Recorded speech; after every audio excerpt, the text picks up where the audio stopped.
ஆண்டவருடைய பிள்ளைகளுக்கு ஒரு ஸ்பெஷல் ஞானம் வேணும். என்ன அப்படின்னா, இந்த மிஸ் அண்டர்ஸ்டாண்டிங் அப்படின்றது வந்து நம்முடைய வாழ்க்கையில் நிறைய பேருக்கு வருவதற்கு கூடும், கண்டிப்பாக வரும். சில நேரத்தில் நம்ம ரொம்ப நேசிப்போம், அவங்க டக்குன்னு நம்மளை காயப்படுத்துவாங்க. ஐயோ இப்படி நம்மளை காயப்படுத்திட்டாங்களேன்றதுக்காக அவங்களோட அந்த உறவை நம்ம தொடர முடியாது. ஆனால் கேர்ஃபுல்லாக இருக்கணும். நிறைய பேர் பாருங்கள், இன்றைக்கி வந்து இந்த எதுவுமே பெருசாக சண்டை இருக்காது, சின்ன யாரோ ஒருத்தர் சொல்லியிருப்பாங்க, டக்குன்னு யாரோ ஒருத்தர் காயப்படுத்தியிருப்பாங்க.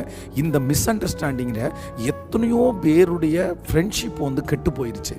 அவ்வளோ நேசமாக அவ்வளோ ஒன்றா இருப்பாங்க, ஒரு சின்ன மிஸ் அண்டர்ஸ்டாண்டிங்கில் பார்த்தீங்கன்னா அந்த குடும்பமே பிரிஞ்சிடும். அவ்வளோ நல்லா நேசித்து ஒன்றா சாப்பிட்டு ஒரே கடைக்கு போய் இந்த மாதிரிலாம் என்டர்டைன் பண்ணி கடைசியில் இந்த ஒரு சின்ன மிஸ் அண்டர்ஸ்டாண்டிங் அவங்களை பிரிச்சிருச்சு. அப்போது ஆண்டவருடைய பிள்ளைகளே, கர்த்தரிடத்தில் கேளுங்க. நீங்கள் வந்து பேசுகிறதும் பிரிகிறதும் இதெல்லாம் வந்து ஆண்டவருடைய பிள்ளைகளுக்கு அழகே இல்லை. அதில் ரொம்ப ஜாக்கிரதையாக இருக்கணும். இந்த சத்தத்தை கேட்குற யாரோ ஒருத்தர் இடத்துல ஆண்டவர் தான் பேசுகிறாரு.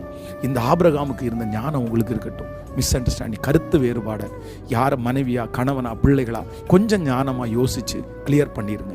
ஆண்டவர் உங்கள் கூட இருப்பார்.